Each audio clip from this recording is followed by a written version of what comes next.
Welcome, everyone, to another episode of Streamed and Screened, an entertainment podcast about movies and TV from Lee Enterprises. I'm Terry Lipschutz, a senior producer at Lee and co-host of the program with the Ninja Warrior of the Cinema, Bruce Miller, editor of the Sioux City Journal and a longtime entertainment reporter. Did you come in all stealth-like, ready to sneak in and attack this episode? I am all ready. I am so pumped.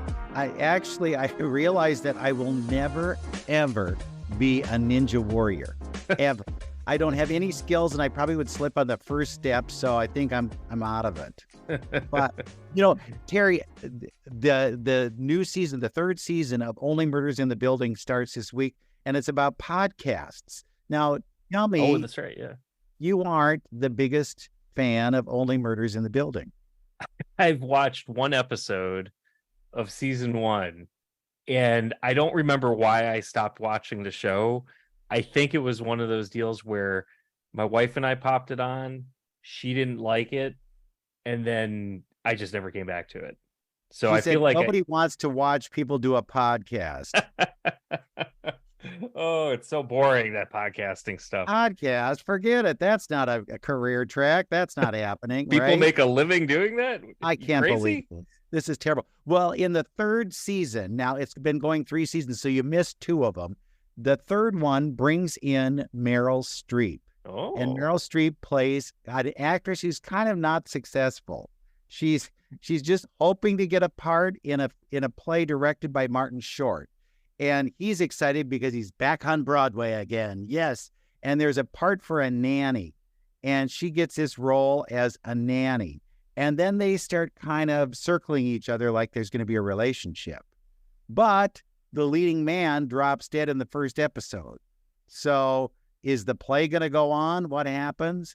It starts this week. So you should be able to keep that all kind of condensed in one little nice package, and don't spoil it at the end who is responsible.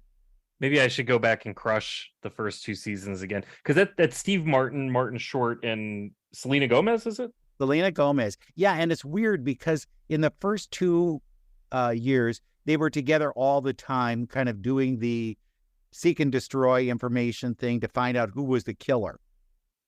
Okay. The third season, they're all kind of separate. So I wonder if it was a filming thing. Maybe Selena was on some tour or something, or doing some other show, but she's not with the other 2 as much as she should be. So it's not as much the trio, but they're all, Martin Short's nominated for an Emmy. The show is nominated. So we'll see when the Emmys are in 2027 or whatever, when they do start airing those things, if they won for the second season. But I watched it all at once. I was able to binge it, so I felt good about that. And then Reservation Dogs, are you a fan of that? No, I haven't watched that one at all. Oh my God, my Res Dogs, I love that show. That is starting its 3rd and final season this week.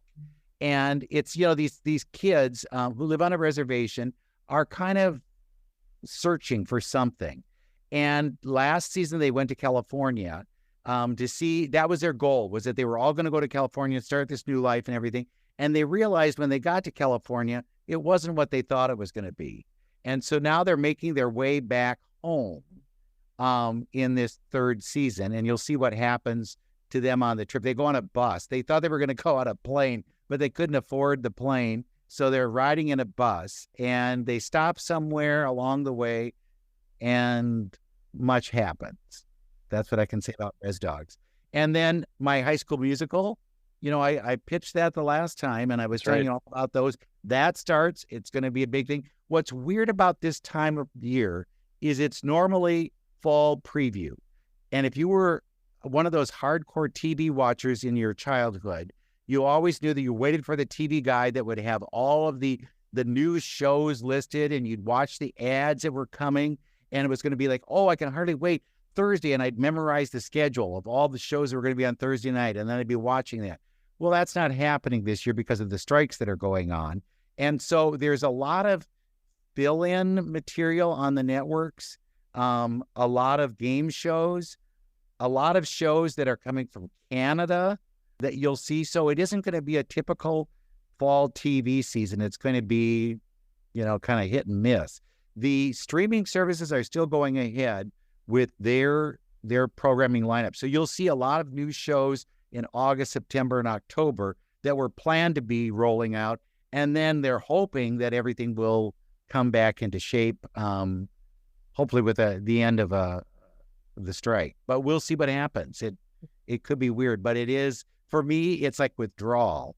I'm going through those kind of shakes that I'm not going to get all my new fall shows.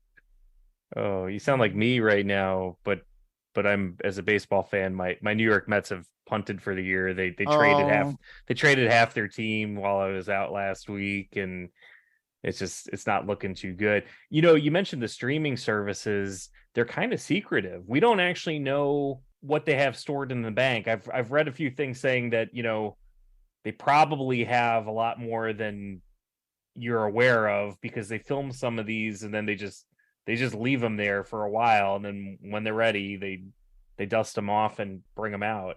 They do the worst job of publicity. Can I just be honest? They really don't let you know far enough in advance what's coming. They also pick up a lot of stuff now from Asia. So a lot of Asian series, because they can subtitle them and throw them out there. And Paradise gave everybody that kind of confidence that let's go look at Asian markets and see what kind of shows are out there. And then you had all the things on Netflix that they pulled out of Asian markets, and there you go. Yeah. The only things that I'm really looking forward to at the moment is on Disney Plus. In the next couple weeks, we will see the debut of the Ahsoka Tano spinoff, which is part of that ongoing Mandalorian Book of Boba Fett universe that takes place after Return of the Jedi. So that's coming out on, I think it's August 23rd. They've got 2 episodes that are going to stream that first night, and it sounds like it's going to be almost movie length, like 90 minutes straight of those first 2 episodes. And then the other one, it just came out, I think, this weekend, but I haven't had a chance to watch it yet. And I don't even want to call it a good show, but I got roped in on the first season because I'm a sports fan. Winning Time: The Rise of the Lakers Dynasty. Oh. It's like, it's supposed to be a true story, but they dramatize it so much. I think Jerry West, who was the GM of those teams, right? I think he threatened to sue because it made him look ridiculous. So on one hand, it's kind of this oddball semi-fictional account of the teams, but I just couldn't stop watching it because I found it so entertaining. You can tell it's a heightened version. You can tell that it's not, it's like the Weird Al Yankovic movie. Yep. You could tell that wasn't, this is exactly how it happened. Well, it's the same way with the Winning Time series. You could tell that there was a little goose there that kind of made it a little different. So I think it's fine to get that little extra something, but if you're featured in it, maybe you don't like that kind of stuff. Jerry West did not look good in that first season. I mean, it made him look like a sociopath. Like, he's going around, he's throwing his MVP trophy against the wall. It's kind of ridiculous. I don't know, maybe it did, but it's nice. It was entertaining. Yeah. You could be watching Kim versus Kanye, the divorce series. That's coming up. Yeah. So, who knows? There's a lot of strange stuff going on. And there are, new sequels that are coming out, new kinds of series, animated series that are out there. But again, it's not like you're not going to get a heads up on all of this. You need to do a little research. In fact, today I got a thing about a new Netflix series that I had never heard of. And I thought, wow, this is kind of odd that they would drop it that quickly. But, there you are. Archer's coming out with another season. Let me ask you, though, about that Star Wars stuff. Do you like all those kind of morphing things that they've got that are coming out of the Star Wars universe? Or are you, like you say, is this too much? I'm kind of mixed. On one hand, it took them so long during that George Lucas period, because he did the 3 movies, and then he said he was done, and then he did the prequels, and then he said he was done, and then they sold it to Disney, and then once that happens, we're doing everything. We're doing everything, right? I think they've done a pretty good job with some of the shows where I want the good ones to keep on coming out. But, I looked at the Emmy nominations, and the Obi-Wan Kenobi miniseries got nominations, and I thought that was meh. Yeah. He was Ewan McGregor was a really good Obi-Wan Kenobi. I thought he did a nice job honoring the legacy of Sir Alec Guinness as Obi-Wan Kenobi, and I was really looking forward to that series, but it was and I can't believe it actually got nominated for awards. Now, Book of Boba Fett was okay. It had some ups and downs. I think The Mandalorian has been generally pretty good, but even this last season it felt like a little bit of a downer to me. I'm looking forward to season 2, which is supposed to be the final season of Andor, because I thought that one was really good. And the funny thing is, I still think that Andor was the best of all the series so far that they've done. It's just been amazing to me. And the irony is I think Rogue One, of all the new movies that have happened, is really been the best of the movies that they've done too. So it's just kind of ironic that the same character arc is the one that I've been attracted to the most. I am looking forward to the Ahsoka Tano series. I know my daughter loves the character. She watches the Clone Wars episodes all the time and just loved it. So I'm looking forward to watching the show with her. But I don't know what we're gonna get. And supposedly they're gonna take these series and it's part of that, theatrical release. They're gonna tie up all the loose ends in one big movie that's gonna bring Ahsoka, Boba Fett, Mandalorian all together to tie up some sort of story arc, and who knows when, but that's So they're supposedly what we're borrowing a getting. page from Marvel. Yeah, but they're just not doing a good job at it. Well, you hear about people who are such hardcore Star Wars fans, but are they Star Wars fans of the original, the classic 3 films? And that's what makes them Star Wars fans. And these other things are kind of dip in and out. I don't know how that plays.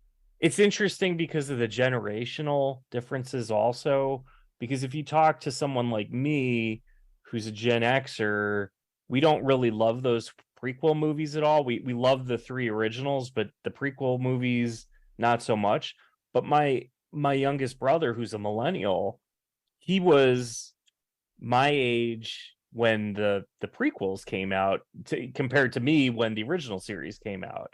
So to him, he loves the Phantom Menace and he loves those 3 movies because that's what he grew up on. So I think there is a generational thing too. And then my daughter, who's 12 years old, this is all she knows. She knows the 3 newer movies that came out, the cartoon series, all that stuff. So I think it just depends on when you come into the series. It's like your favorite animated film.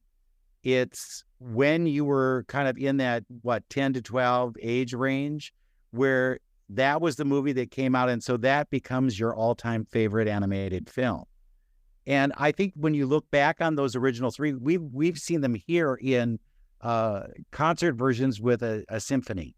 Yep. They show them on the screen, and then the symphony plays underneath. They do all the music accompaniment, and you see, oh my God, these are kind of slow, or these are kind of like tacky. Yep. And that's the original ones that you thought were just like the best ever. And when you see them in a different light, it's like, oh. But so I don't know, as one who isn't, so I'm not a Star Trek person either, but I am not sold on like, oh, I've got to see the next one. That's going to be my future, my life. If I don't see that, the world is ended. I have no buy-in like that for those kinds of things. And maybe it's because I think they're always dragging us around by a leash. So yeah. I don't know. You bring up, before we kind of move in to the main event, if you will, of this episode, I did want to bring up a little bit more, just because the strike has created a few interesting things. Number one, it shut down some production. It shut down most production, with some exceptions here and there. But I read recently The Little Mermaid. Now it's made over $500 million globally, but it's kind of being looked upon as a failure for Disney. And they have since, it's been leaked that the Hunchback of Notre Dame, they were going to do a live version of that, and it's done. They've canceled it. Well, there's a Hunchback Broadway show too that's been on the books for a long time. So maybe they want to lean into that first before they do a film. But The Little Mermaid, they overhyped. Yeah. They really pushed that way too much. It got caught up in all of that kind of wokeness, if you will, that people were hashing about. And I think that just undercut it. I thought it had too much. It was way too much. Like when they went under the sea, there was like, is it crowded down there? Is it that much stuff that you want to be? No wonder she wanted to get out of that sea world. She wanted to be a little less congested, but they tried too hard. And I think that's always where you go wrong. Sometimes the simpler, the better. And I think The Little Mermaid shot itself in the foot. Yeah. Or the tail or whatever. I can't get into any of those live action remakes. No, it's a money grab. It's a money grab. It's all it is. And I always believe that if you really loved like The Lion King, for example, re-release it. You don't need to see a live action version where you go, oh my God, that thing looks like he's going to kill you. Right. Yeah. So it's my take on it. And I wish they would do that. There used to be a time when they would re-release movies like the animated movies and you go, oh my God, it's coming back. It's coming back. But see, then the DVD market just made it, well, I got it in the closet. We can watch it anytime you want. Yeah. I don't mind. Yeah, I don't mind a remake in some cases. I find it interesting. Okay, you do Ocean's 11 in the 60s with Frank Sinatra, and now you want to do an updated version of it with George Clooney. Sure, I might check that out. Or The Manchurian Candidate, where you may want to update it for the times, and it's sort of the same movie and the concepts, but you update it for the modern times. I don't mind that, but if it's done well. But for something, if you're just going to do like a straight pickup of the movie, I fell asleep during Mulan. I couldn't even watch that one. I went to a drive-in theater to see The Lion King with the kids. It was okay. I mean, I kind of laughed a little bit when John Oliver, he was doing the voice of the bird, but it was, I didn't need it. Yeah, there's way too much expectation and little delivered is what happens with that kind of stuff. They're looking for a money bag. It's if they can make a bunch of money off this and then they have more toys, they came out with more Little Mermaid dolls. So that's a whole industry in and of itself. I'm sure. And when Little Mermaid first came out, they, as an animated film, they said they couldn't have a red-haired heroine because they'd never had one. She's got to be blonde. And Ron Clements, who was one of the directors, had red hair at the time. And he said, no, I really like to see a redheaded heroine. Well, that was like the most difficult thing to bring to pass. And look what happened. It was a huge.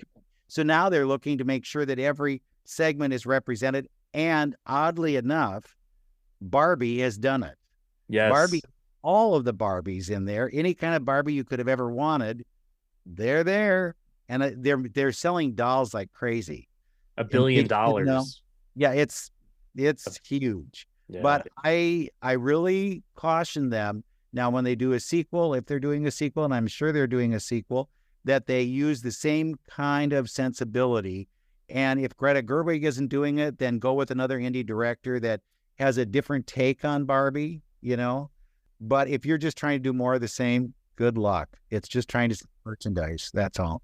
Interesting thing with Barbie, I did read that none of them are under contract to do another movie. So if they are going to do a sequel, they're going to have to get the gang back together and talk with them. You could do Asian Barbie and Asian Ken, and then you could do a story with that, and that could be a whole different thing. And I'd be up for it. But you can't kind of, we're going to put in, Reese Witherspoon as old Barbie, and old Barbie's going to be playing around with Ben Affleck as old Ken. I don't think that's going to work. No. So good luck. And I think sometimes those things should be left alone. It's great to have a great idea and move on from there. you know what's interesting? The first big summer blockbuster, and I think I've mentioned this before on the blog, on the podcast rather, was Jaws, 1975, I believe it was. Huge, and it kicked off this whole thing of summer blockbusters. We didn't do it before 75. We didn't look forward to a film that was like going to be, we must see this. And then we've had it ever since. Well, now this year, they're doing a Broadway show about the making of Jaws and how difficult it was. And it's called The Shark. It's something that has to do with the shark. The shark didn't work, or the shark doesn't work. And all of the kind of trouble they had. It's written by Robert Shaw's son, and he's in it as his dad. Oh. And isn't it kind of weird that this comes full circle now with all this time? But yeah, there's still, look, this year, Meg 2. Meg 2 is another one of those kind of sea creature things that is trying to eat and destroy. It's the same stuff. They will repeat until tomorrow comes and we tell them no more. And then they'll still repeat. They'll still do them. I mean, you look at all those horror movies. How many times have they brought Freddy back or whatever, Jason?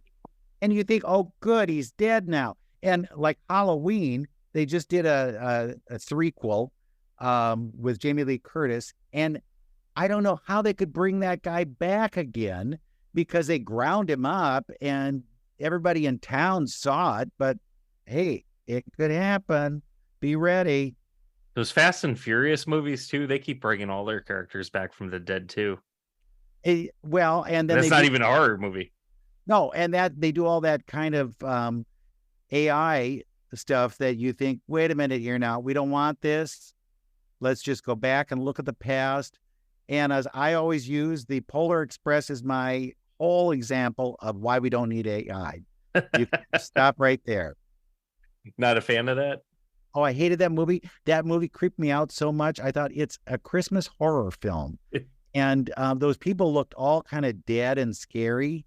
And even Tom Hanks, who was in it, looked bad. He did look terrible. Right? And he played so many characters. I wouldn't show that to a kid. I'd read the book to him before I'd show him that movie because that movie was dreadful. Oh, man. So what do you have for us this week? You've got a little interview. Okay. So you know that I'm a huge fan of American Ninja Warriors. Right. I would love that show because it's everything I can't do. And I love watching them. I love cheering them on. And I think, oh, if they only had done this, or if they'd run faster, if they'd done this. And they are getting near the finals. And that's another thing I always worry about is I never get to see the finals. This year I am clued in because I talked to a father and son, the first father and son to make the finals of American Ninja Warrior. And they tell me it's the last week in August that the finals will be held and you'll get to find out who actually won. So this is my impetus for watching that.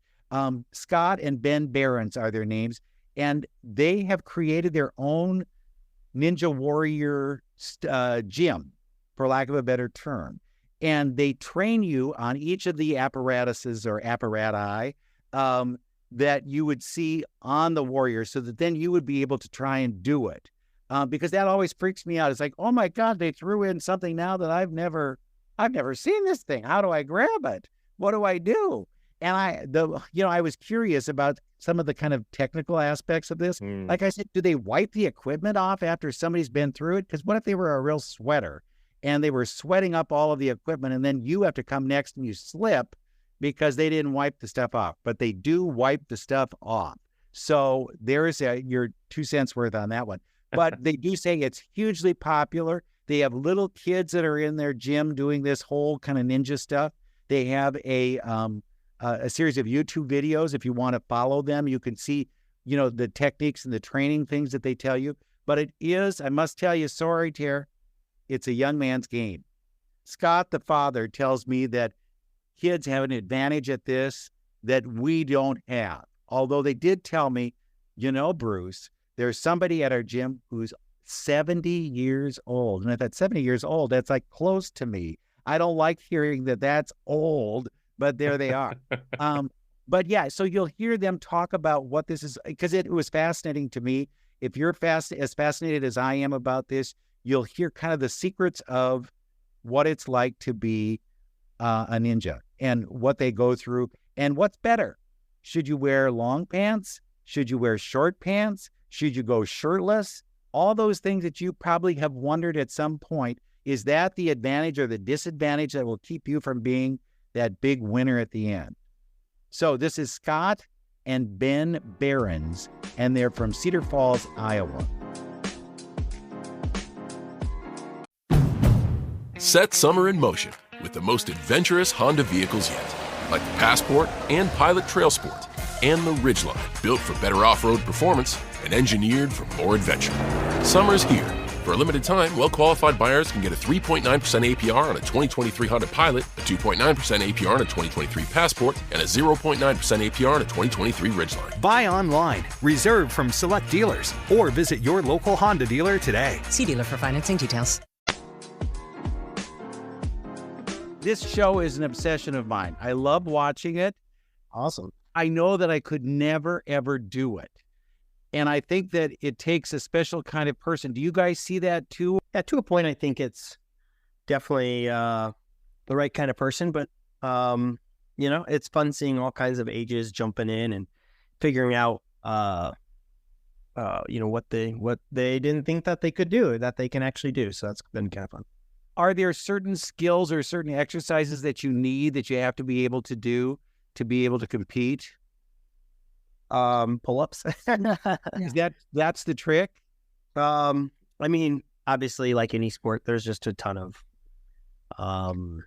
technique that you learn over the years. And, it's definitely a up-and-coming sport that, like anything, the more training you have, the more experience you have on the courses, it definitely pays off. It's, I would say there's, especially once you get to a certain level, there's no chance anyone that hasn't done this before could ever even keep it. Yeah. The earlier you start, the faster you get better.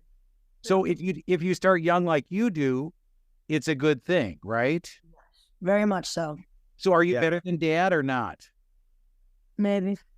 Maybe. Oh, yeah, there's no maybe there. He's competing pro and doing quite well, where I'm in the Masters division. And is that old timers? Is that what that means? Exactly. Yeah. Okay. 40 plus. So I'm 42, and that's. It's just a whole nother level. It's like going from college to pro sports. Like it's maybe even high school to pro. It's a huge jump. You're 42. How old are you? I'm 16. Is that kind of a good wheelhouse to be in, or is right better, or is 50 better?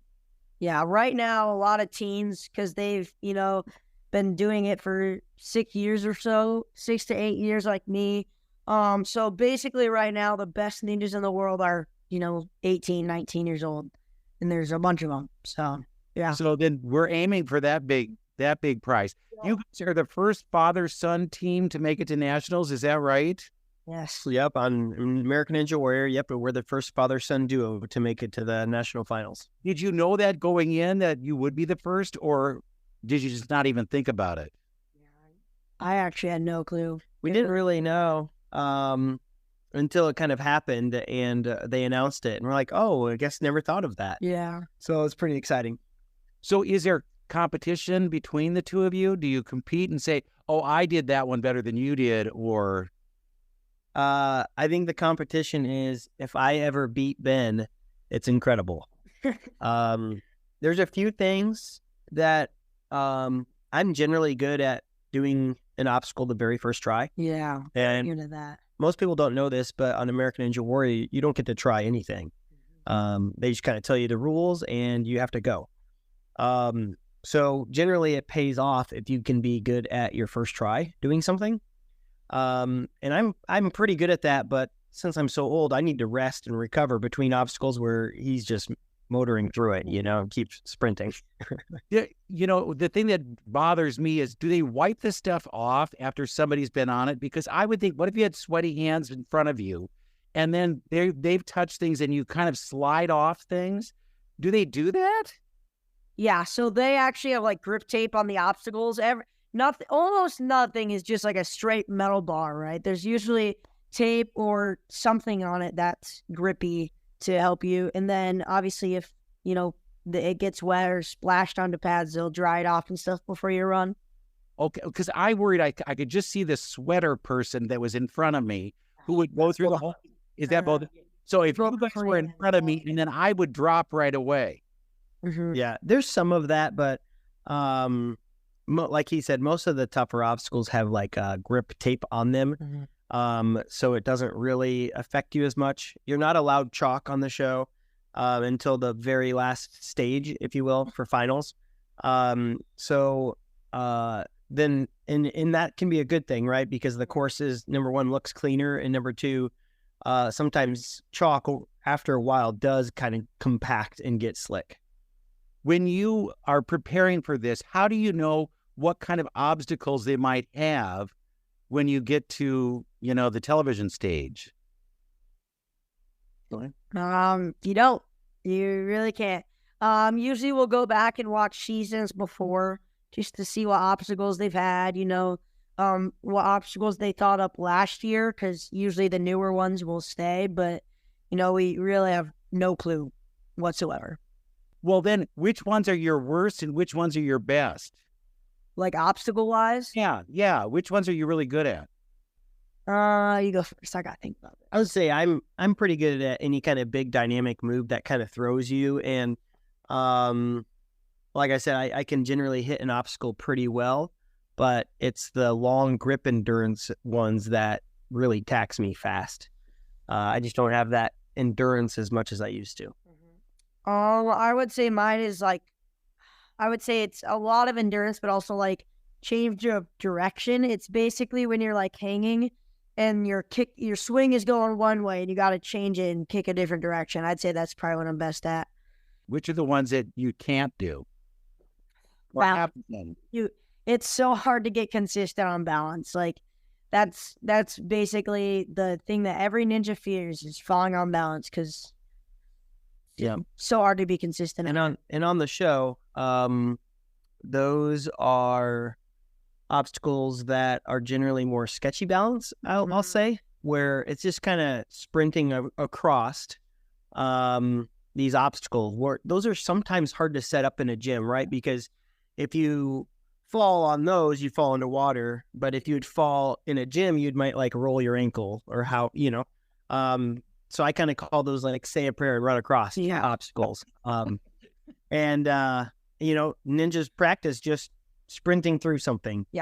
Generally, it's not a slow slackline type balance. It's generally a sprint across. But yeah, every ninja loves upper body, and rarely do they like balance.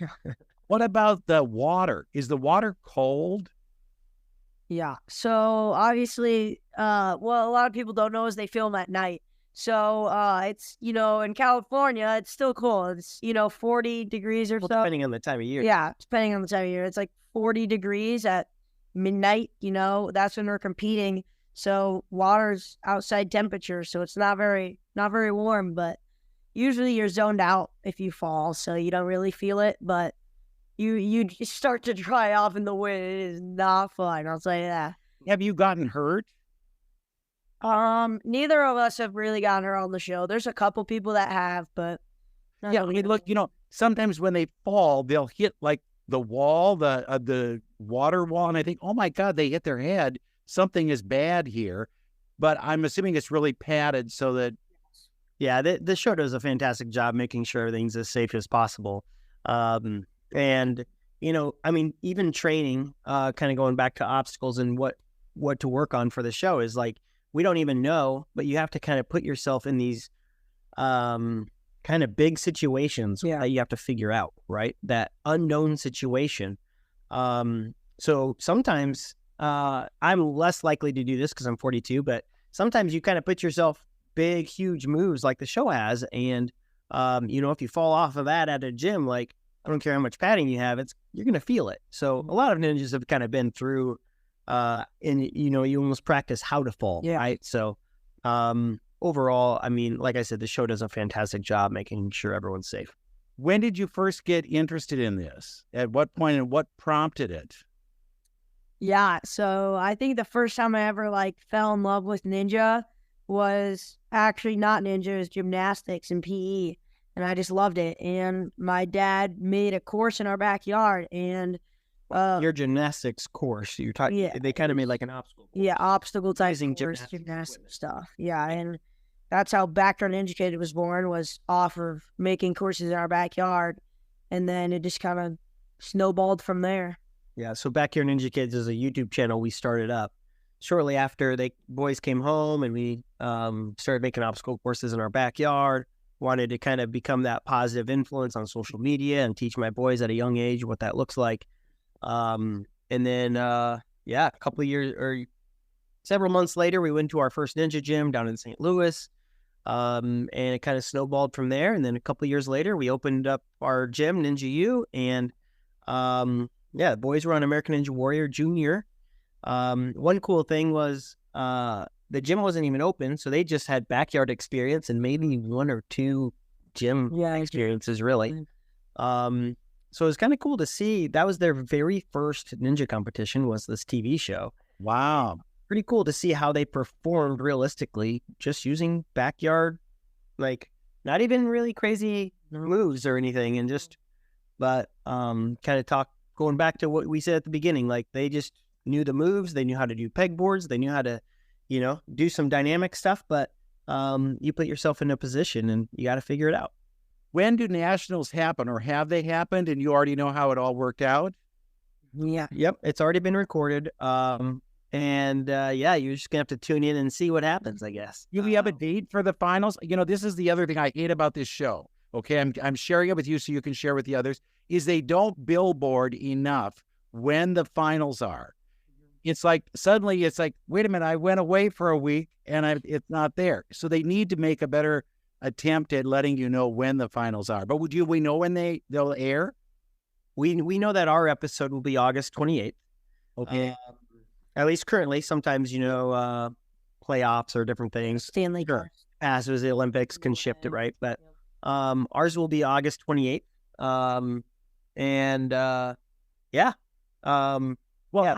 Do they swear you to secrecy and then they'll kill you if you say anything? Is that how that works? I mean, it's a sporting event that's based on a reality TV show wrapped around it, right? So, of course, they don't want just like American Idol, right? It's already done and recorded, but you can't give away the winner, otherwise no one wants to watch the show. So, right, it's the same kind of thing. Yeah. Yep, I get it, but being quiet about it, that would be tough. It is tough sometimes, but it's also like there's this exciting element, right? Like, sometimes, like, even when I wasn't on the show, but my fellow gym mates were, like, it's kind of fun to see them on the show, but it's like when you know the results, it's like not quite as fun. Yeah, you don't necessarily want to watch it. Like this season, it's less fun to watch because I know how everybody does. Yeah. But like seasons before that, I love it. Yeah. Diamond for diamond, no one compares with Mervis. At Mervis Diamond Importers, our natural diamonds come straight from the mines in Africa, and our mermaid lab-grown diamonds beat all others for quality and value. Come view our brilliant diamonds, both natural and lab-grown. Mervis diamonds are so bright and full of fire they will blow you away. So will the affordable prices. Our diamonds may steal your heart, but not your wallet. See our mermaid lab-grown diamonds and learn how to get a larger diamond for less. You can get a bigger mermaid lab-grown diamonds than you ever thought possible. And with Mervis financing, you can enjoy up to 5 years to pay with 0 interest. A generous full-value trader policy and our lifetime warranty program easily make Mervis your first choice. When you mount a world-class Mervis diamond into a designer ring from our huge collection, there is no equal. Mervis Diamond Importers. For an appointment, call 800-HER-LOVE or go to mervisdiamond.com. Again, that's 800-HER-LOVE or go to mervisdiamond.com. Thanks, Bruce, for that interview. I will probably have to go and check that out. I know the kids love to watch American Ninja Warrior, so probably have to tune in near the end. And at least I think I'm like you. I've never actually seen the end. I'll watch it periodically during the summer because it's on and it's just there, and I need something. But I have no idea who's ever won or I'm counting on you training. I want you to be a warrior, right? I'll stand there on the sideline in the T-shirt cheering you on like crazy. We'd call you, what would we call you? what would be a good name for you? Oh man, the Podmaster. That we're there. I am so We're there. Podmaster. Pod. I would slip and fall immediately. I'd probably hurt myself before I even got onto something. Me getting out of that, when they announce you and you come out and you stand there, fall down, break a neck. There we are. We are. So we here at Lee Enterprises produce quite a few podcasts across the company. Another one that I thought I'd bring up as we close out this episode, it's called The Ethical Life, and it's hosted by Scott Rada, a colleague of mine who manages social media, and he does it with Richard Kite, who is a professor at a university in Wisconsin. And their most recent episode of The Ethical Life, it's called How Will Artificial Intelligence Change How Entertainment is Made? And they talk about the ethical aspects of the great debate as far as AI goes tied to movies, because that's one of the things that is holding up these negotiations with actors who fear that AI is going to come in and maybe take some of their jobs and that kind of thing. So if you get a chance, go check out The Ethical Life, How Will Artificial Intelligence Change How Entertainment is Made. It is available on Apple, Spotify, or wherever you get your podcasts. Can you do a link? We will have a link in this episode's show notes as well. Good. Oh, that sounds great. Well, I'm counting on it, but I am an anti-AI person because I can just imagine what they can do with that and how. And so, here I'm fully confessing that I don't like it, but maybe there'll be that one instance where you say, I love that. That's so wonderful. It's the best thing ever. And Marilyn Monroe is back, but I don't think I want it. No, it's an interesting conversation if you get a chance to listen to it, because they do talk about just even the evolution of special effects and we as watchers of viewers of movies, TV shows, would we even notice it if they used AI? Because we've gotten so used to seeing such crazy special effects. So, they talk a little bit about the evolution of, like a Christopher Reeve in Superman years ago being hung with wires and all that stuff. And now you've got, all these movies being produced with AI and other animation. Animation. Right. What happens is usually they work 2 weeks and then they're done and everything else is being done by an animator to make sure it looks like they've just done all that kind of stuff. I even question if sometimes the superheroes are wearing the costume. I swear it's a stuntman who wears the costume. They throw them around a little bit, and then if they need to, they superimpose the face of the actor on them. So yeah, see what happens. But that sounds fascinating. That's what we want to watch. Next week, you know what I'd like to do? What's that? I'd like to look back at the year to date and look at the things that were hits and the things that were misses and the things that'll last. That sounds good. Yes, let's do that. All right, make your list. All right, I'm going to start making my list. I will check it twice. We'll see. Oh, no, that's Santa Claus. That's Santa Claus. You're going to be a ninja, remember? I am. Pod. All right, well, on that note, we will wrap this show. Thank you again for listening to this episode of Streamed and Screened.